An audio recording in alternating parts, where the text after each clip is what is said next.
I'll be drawing in Nicole's erotic French fiction. Auntie, did you put on weight? Call her auntie. Call her auntie.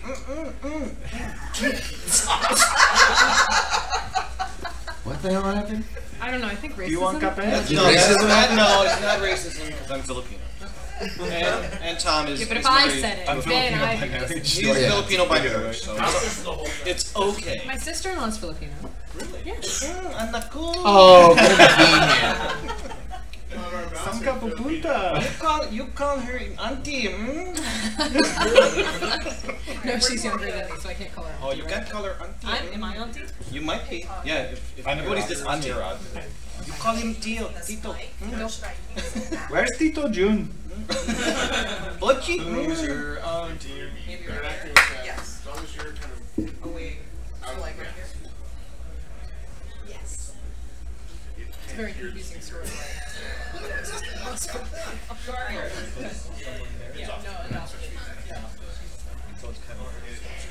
Are you guys ready? Yeah, we are ready to go. Nope. Not gonna do that. Y'all ready for talking? Alright, let's get this party started. You can see. Yo, anaconda! Anaconda! Well, welcome everybody.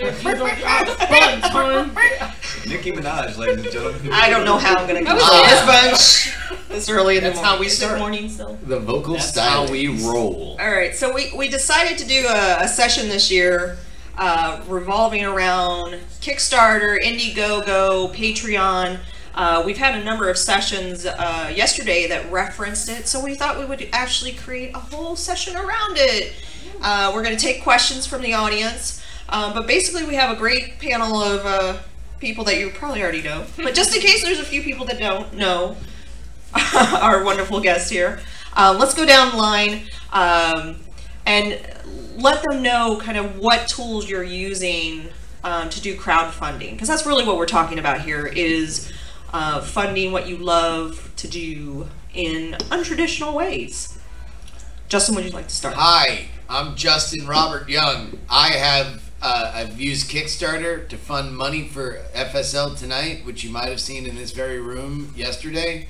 And we have a Patreon for a show called Night Attack, which will happen tonight live in the Crystal Ballroom. But it's a fun time, and we raise money on it, and it's hilarious. Hi, I'm Tom Merritt. We raise money for a show called FSL Tonight on Kickstarter, which you might have seen in the same room last night. It's really fun. We also have kickstarted Auto that I do with Scott Johnson. We did a Kickstarter for Sword and Laser video season, and I use Patreon to support Daily Tech News Show and Cord Killers. My name is Veronica Belmont. I rob banks. Yeah! Your banks by getting you to fund her Kickstarter. So yeah, the only Kickstarter, I've done a couple Kickstarter, been part of many Kickstarter projects, but the main one was for funding Sword and Laser Season 2, which was very successful, and thank goodness for that. Come on. My name is Len Peralta.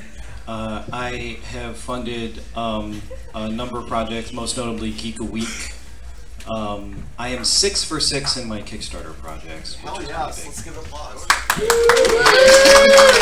And I also kickstarted a comic project with Tom Merritt called Ted State. And I actually was doing crowdfunding before there was Kickstarter. I did something called... How hipster. Yes, very indie. Monster by Mail. I actually just opened it up and said, hey, order some monsters, and people ordered monsters, and it became sort of a thing that I was doing for a while. So I was indie. I was Kickstarter before Kickstarter was born. Holler. Justin used to beg. I did. He was homeless. What's your name? Yeah. Yes. So I'm Chris Avalon. I've been involved with a number of Kickstarters, and I'm also a human stretch goal. That's actually my career choice, and I really enjoy it very much. And I'm done. So great to meet you all. And I still write my name. I'm so sorry. We have donuts for you if you want. Oh yeah. I figure we kick off the session kind of Here's the best. I fucking love donuts. talking about maybe your experiences because Patreon, especially, relatively new. Kickstarter's been out, a little longer. When you approached your projects to either create a Patreon or maybe a Kickstarter, did you prepare? Did you research? Were you nervous? Did you have that feeling, oh my God, this is not even going to work, nobody's going to care?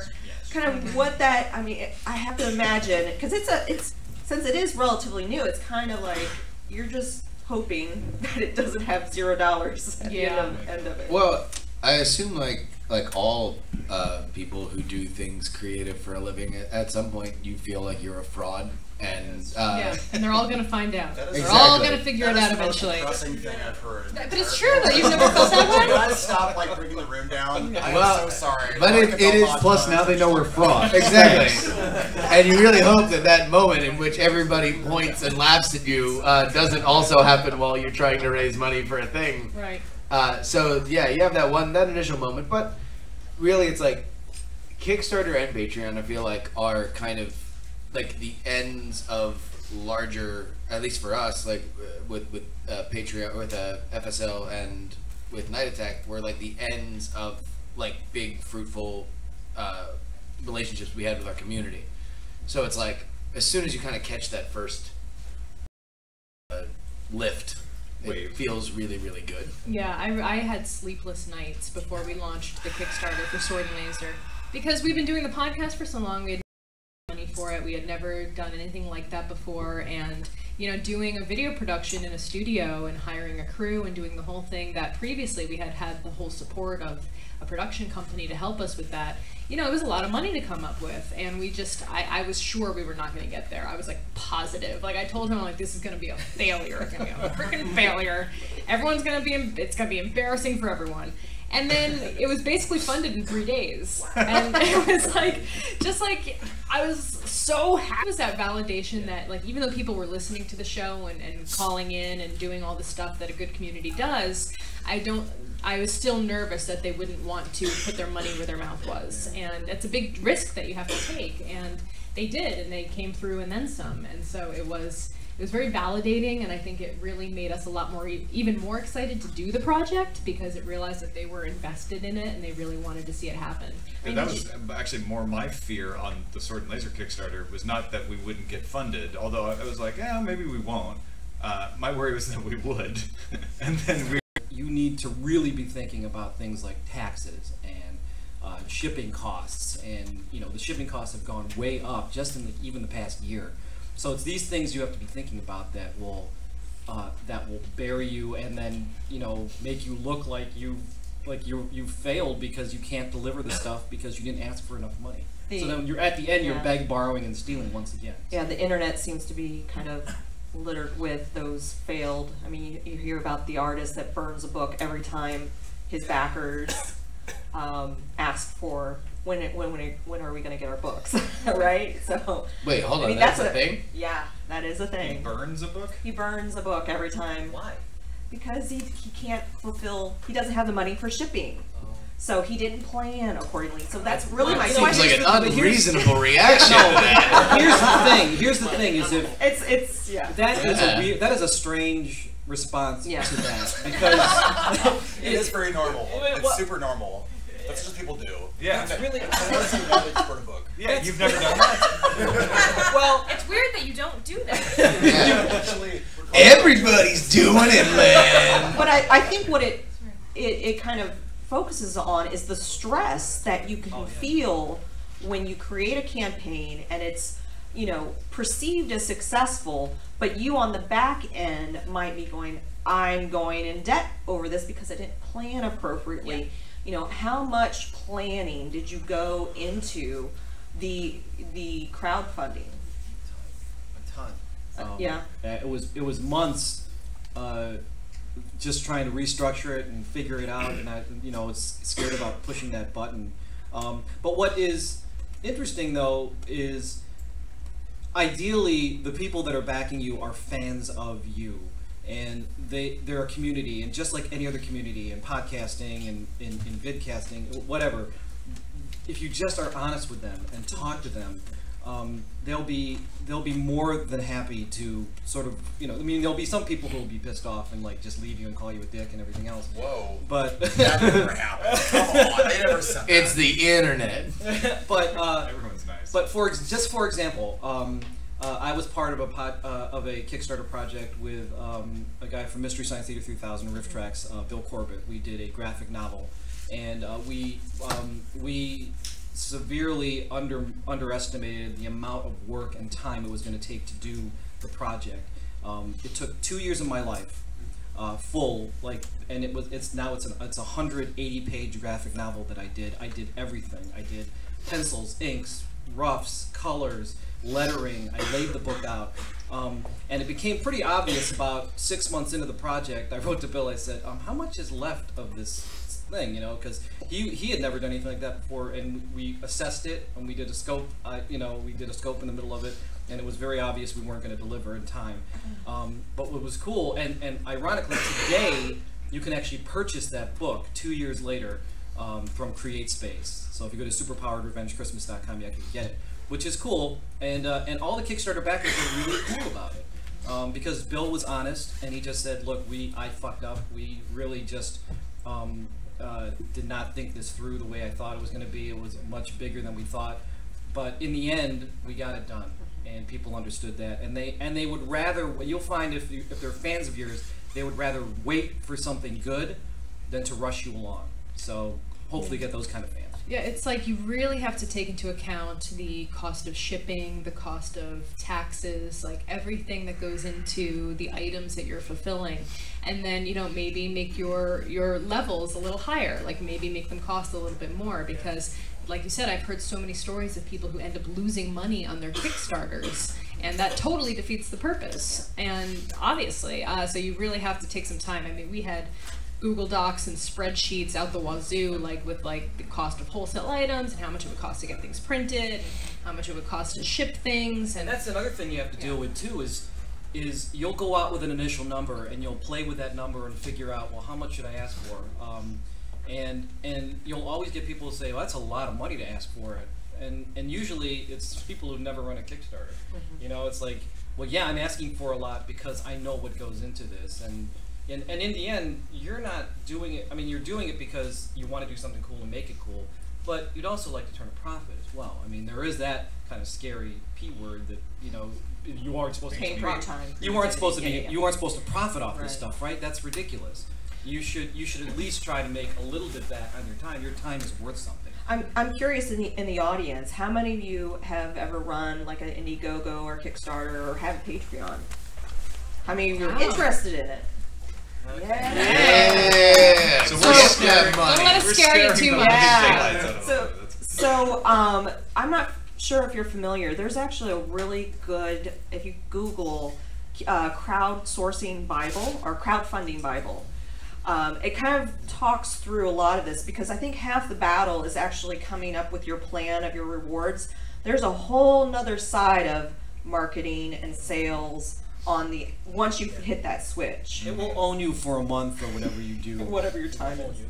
That's all you'll be able to do is think and click refresh, refresh, refresh. That's all you'll do. Here's the upside.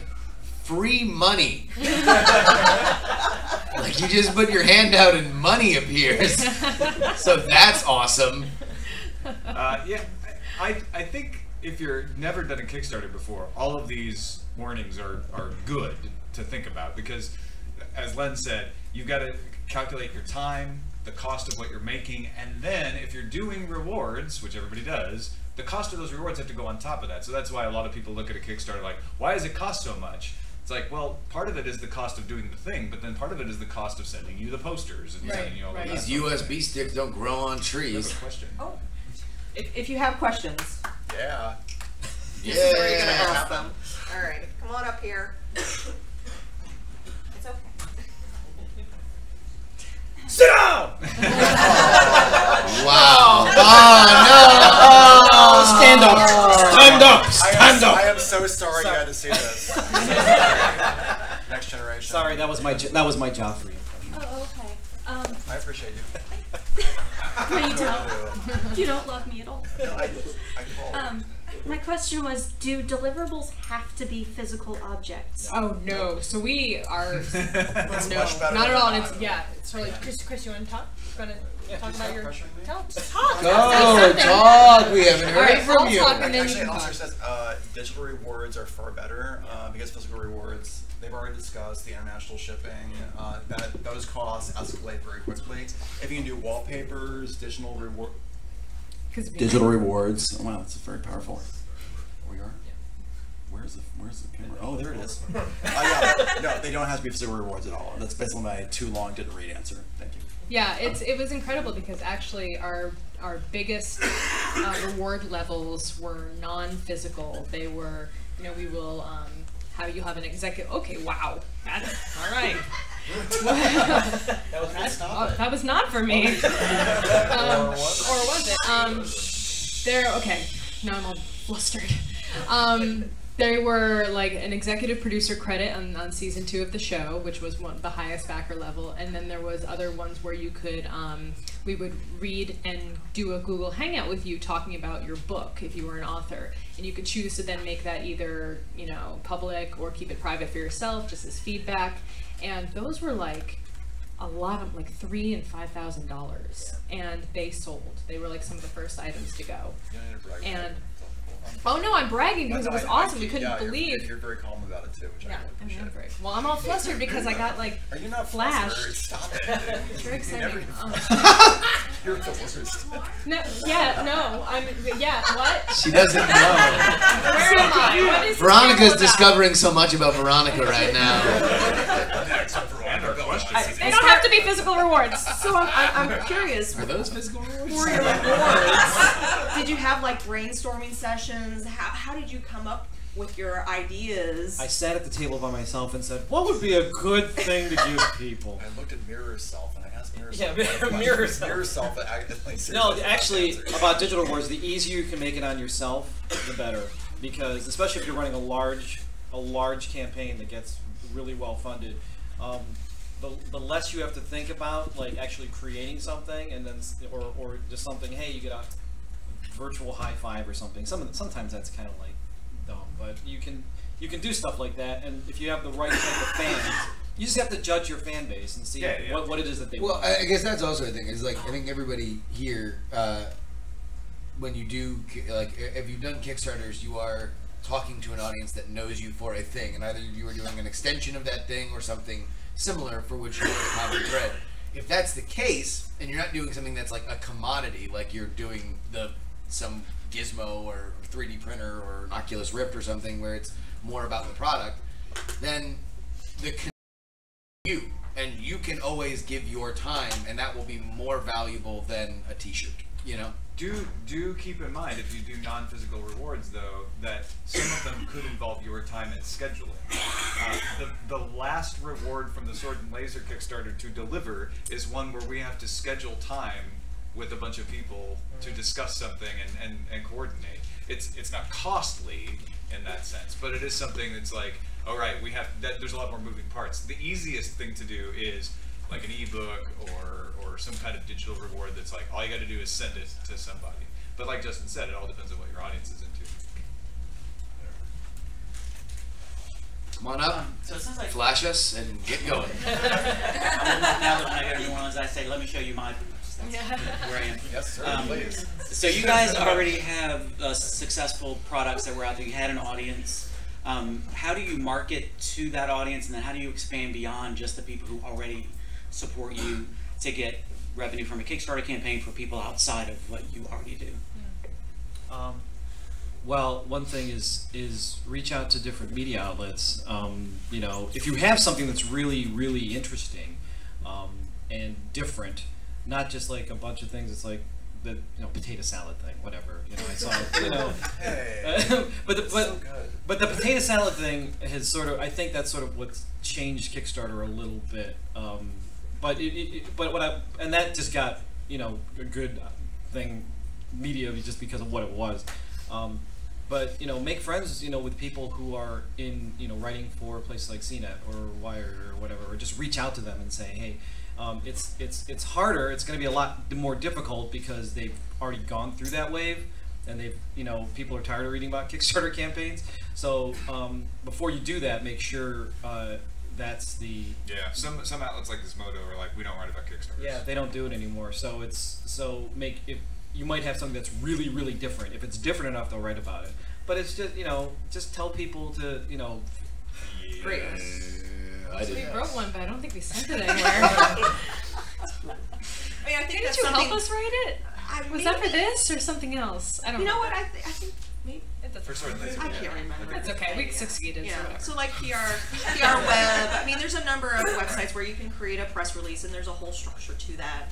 And a lot of the like I wrote a press release one time, and IO9 picked it up. So, and it was like, whoa! I didn't even expect that. So the press release game is gambling, right? Yeah.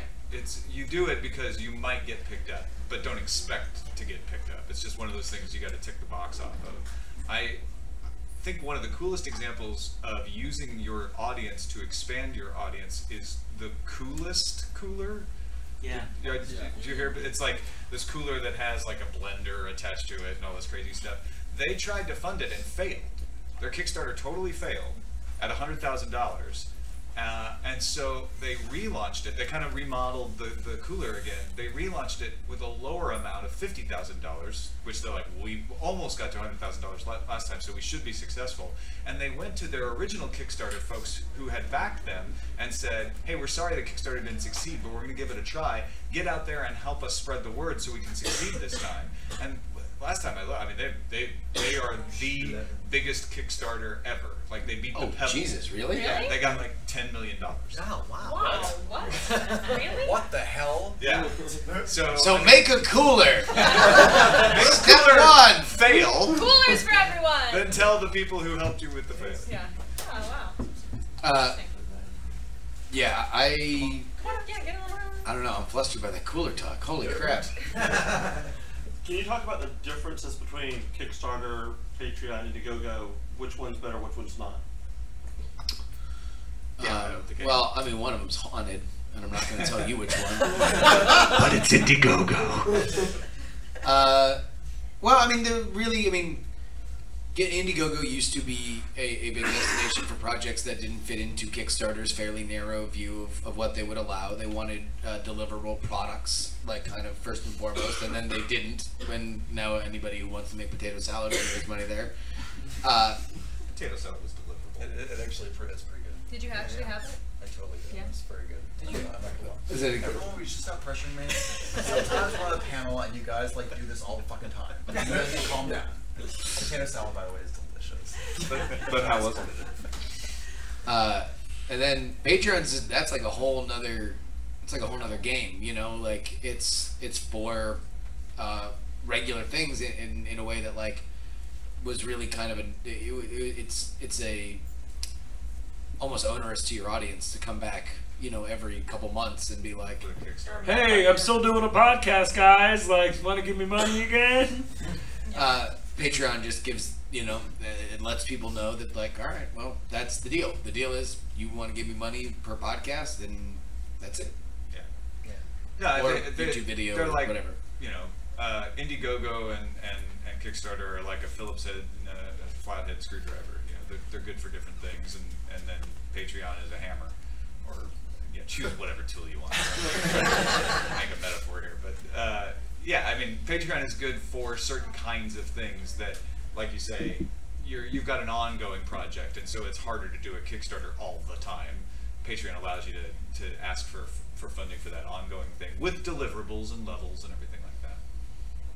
And then there are other funding platforms that with Kickstarter it's all or nothing. You have a 30 days or 60 days or whatever it is to make the money, and if you don't make it, you don't get anything. There are places that that will give you the money as it goes along. Yeah, Indiegogo does that. Yeah, Indiegogo. There's another one. I can't remember. Right. We did a game on it. Graham Girl and I did a game on it. No, it wasn't GoFundMe.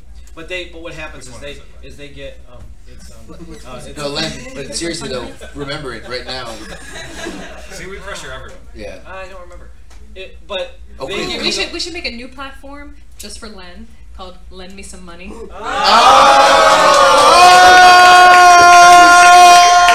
it down!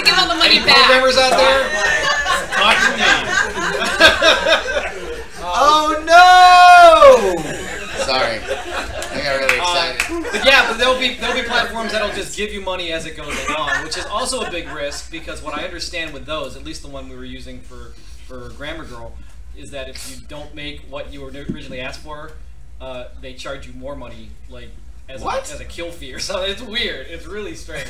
So it's like, so you need kind of Russian mafia. It was a brand new. That's why I don't remember, because it was a brand new thing. Yeah. So just no, you pay us. If you're using, take a look, because there's alternate ways of crowdsource funding. Just look at what the rules are and understand what those rules are, so you don't get yourself, because it's like, oh good, I get this money every day. Whatever is funded, I get that. But there may be a bad thing that happens at the very end. So, like I said, haunted. One thing somebody was talking about getting the word out.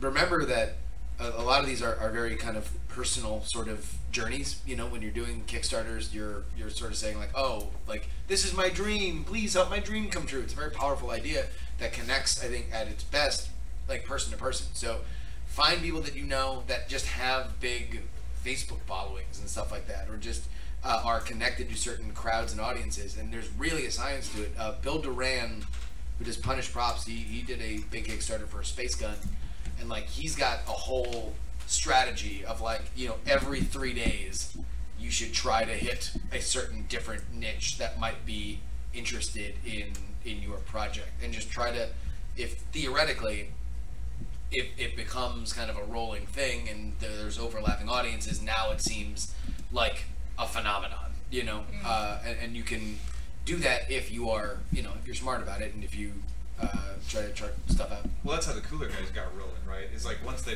funded, then everybody started to, it just started to grow into all those other niches. Yeah, that's smart. And Len, I know you have a mailing list, because that's how I found out about Jawbone launching.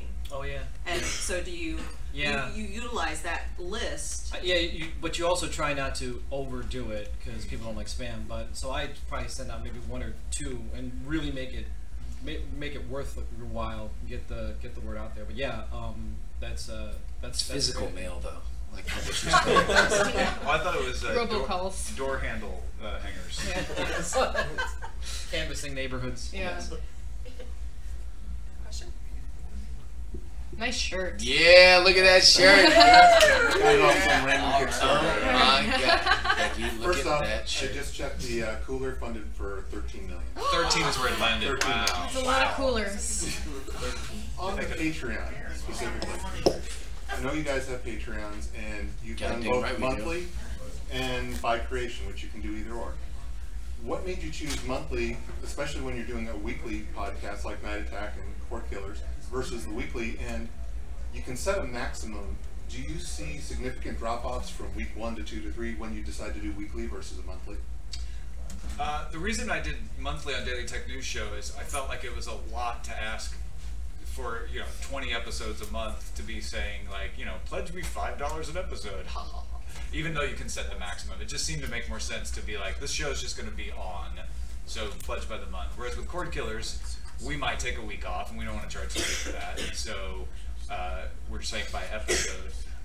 We wondered if we would have that sort of like people only wanting to do 2 episodes or 3 episodes a month and seeing a big drop off, and we really haven't.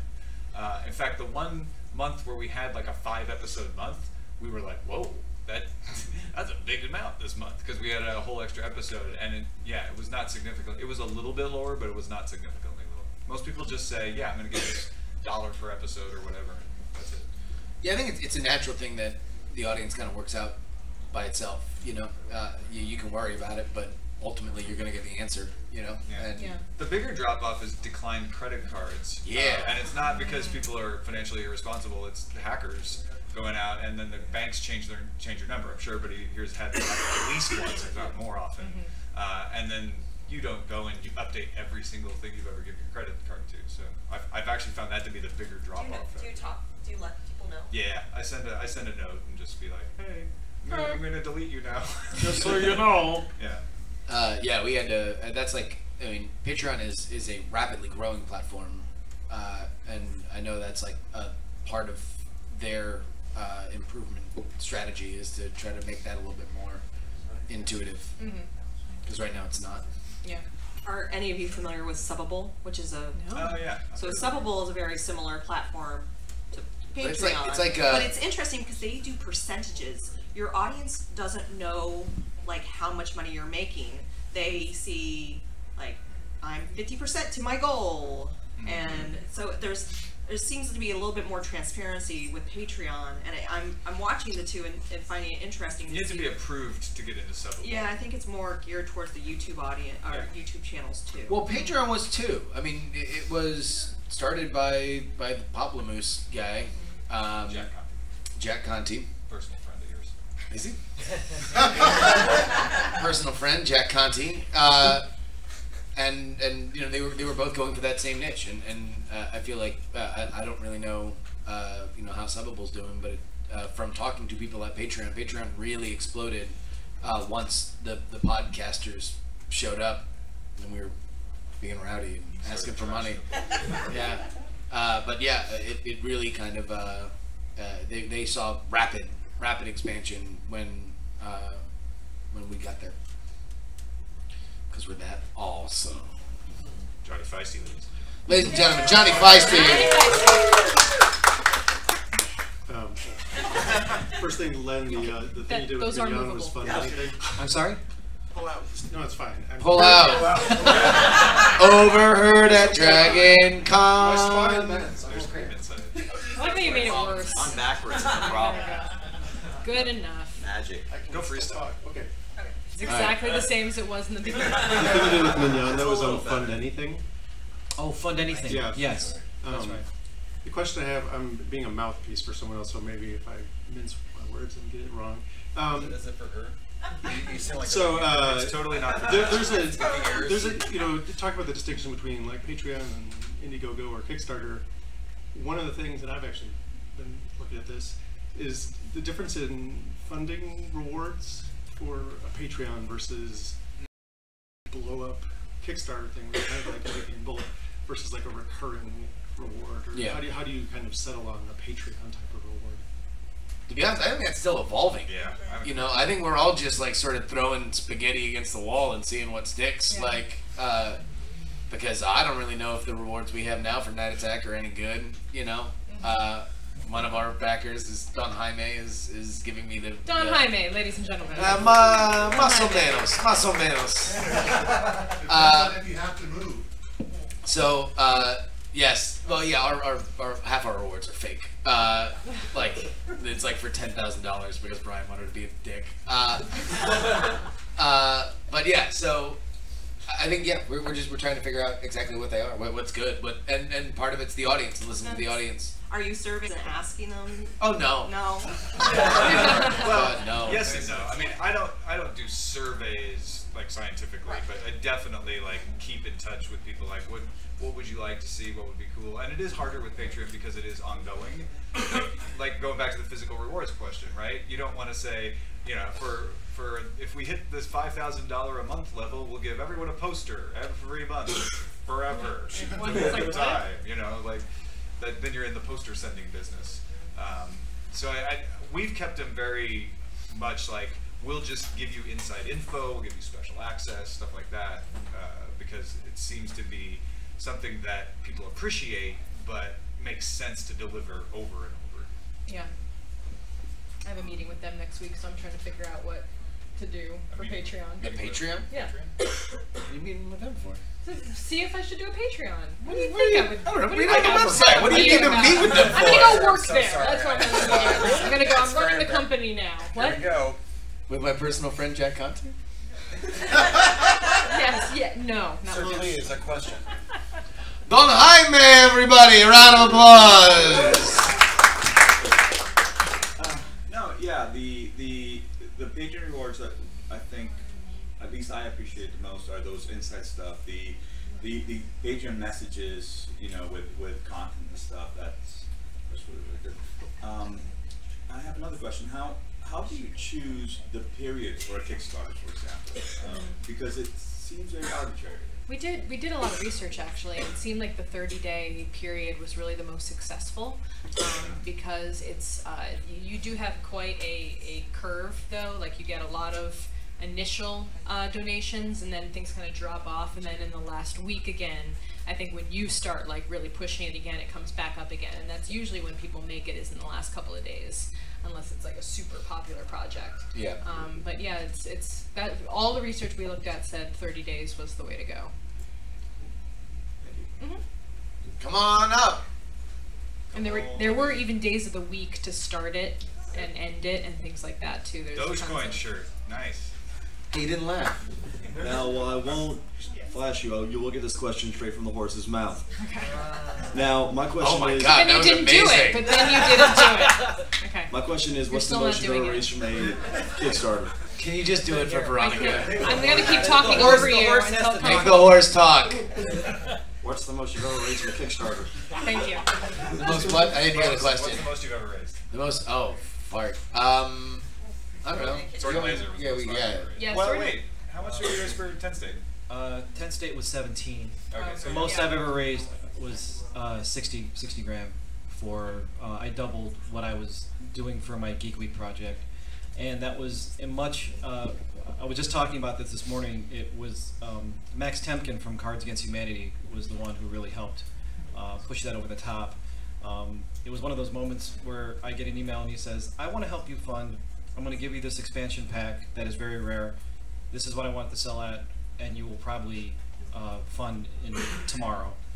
And I took it with a grain of salt just because I was like, no, sure, people always say stuff like that. I didn't really know what was going to happen, but God, he wasn't kidding, man. I put it up there, and within like Cards Against Humanity talked about it, and it was literally watching the counter run for about 3 or 4 hours. He was a real liar because you funded within hours and not the day after. Well, it was really crazy because I was in LA. I was driving to the airport. Yeah, I was in LA. We were fulfilling a Kickstarter reward for 10 State, and I was freaking out. I was like, well, I thought there was a lot of things that were going through my mind. Was I going to fund?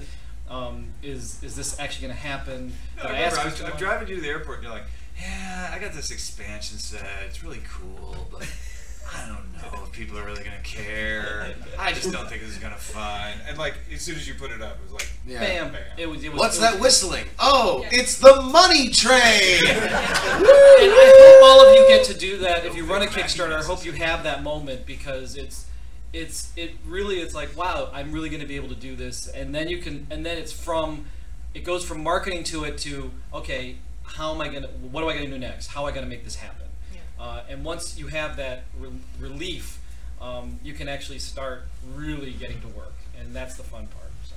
Yeah, we did about 46,000 for Sword and Laser out of a 20,000 goal. So that was awesome. Yeah, I guess, easily the most money I've gotten from crowdfunding is the Night Attack Patreon, which is around 2,000 an episode. You, Chris? 4.3 million. Why aren't you talking to the microphone for that one? Why Because you have to talk, because I don't appreciate it. It's live streamed, you have to talk into the microphone. I'm sorry. It's not made of I'm Ebola. not just fucking with you. Pardon my French, sorry guys. That was not French, it was English.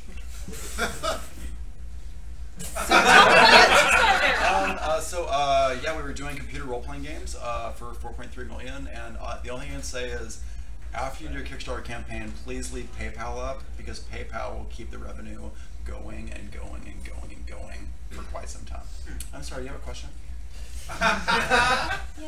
Don't address Veronica. Yeah, I have another question. Shoot. I read on the Kickstarter page that it helps to have a video to promote your thing, but do you absolutely have to have a video, especially if you're doing something involving writing? Yes. Video has actually probably been the most important part of the Kickstarter page. Like, very few people actually read the text as opposed to watching the video. So, the only advice I have is do not have any obstacles to making your video the best presentation can be, because your video is probably the thing that people actually look at in your Kickstarter page, as opposed to the text, Any which is really rough. suggestions on how to make a video? Veronica knows. Use your French. Wait. No, I'm good. What were we talking about? This is the sauciest Kickstarting panel, I swear! Yeah, so we made the set from the first season, so we were like, if you liked this, if you want to see more authors, like, then we listed all, like, you know, George R. R. Martin and Lev Grossman and all the people who were on, like, that first season of the show. You're looking at me. I'm like really focused on you right now. But so Martin. Did I say that? I can't talk. Robot arms. Yeah. It's too early to feel like I'm drunk already. I'm not. Yeah, so it is really super important, and people watch it, and it's a great way to share. Like you can embed the video other places, and when you do the Kickstarter embed, it includes the video into it. So it just. But it doesn't have to be an intimidating process. I mean, No! And it shouldn't be long. Shoot it on your phone. Phones take good video. Put it in the iMovie. Cut it up with the iMovie tools. Post it right there. You're done. You just want it to be, you don't want to be too long. You want it to say what it is you want to say in a succinct and precise manner as possible, and just get people preferably excited. less than 5 minutes. Yeah. Oh, good God, yes. No, if you can do it in less than 3, you're. When I see on 7-minute videos, I'm like, nope. No! Watch that. I don't have time for that right now. This ain't a goddamn infomercial. It's like, do you really have that much to say? No, you don't. Yeah. You know, doing it on the phone can be good. You're right. You want to pour as many resources in it as possible and make it look as really good. But if you're like, I don't have a lot of resources, you know, nicely lit room with a phone set up, just you looking at the camera, appealing. Good lighting is key. Yeah, exactly. That's kind of. And you also want